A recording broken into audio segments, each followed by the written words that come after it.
नमस्कार, मी Sarjerao Salve star India one मध्ये आपणा सर्वांचं हार्दिक स्वागत करत आहे।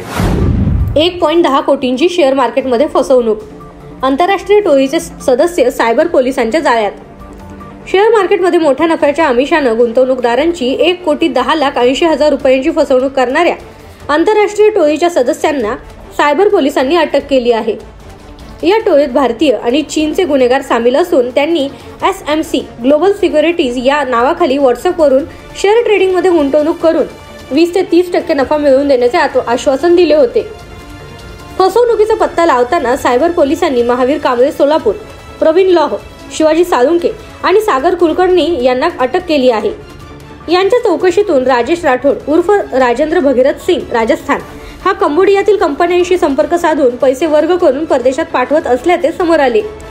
त्याच्या सांगण्यावरून दीपक कुमार जोशी सोलापूर याला अटक करण्यात आली आणि ज्याच्याकडून 12.92 लाख रुपये रोख, एक कार आणि 3 मोबाईल जप्त करण्यात आले। सायबर पोलिसांनी नागरिकांना शेअर मार्केटमध्ये गुंतवणूक करताना सावधगिरी बाळगण्याचा सल्ला दिला आहे।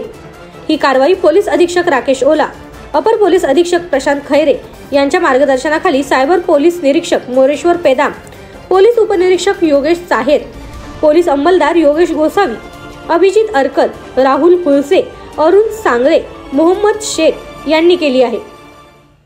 इंग्लिश बोला फ्लुएंट, कारण सोबत आहे प्रॉमिनंट। उत्कृष्ट इंग्लिश बोलण्यासाठी आजच संपर्क करा 8600000069।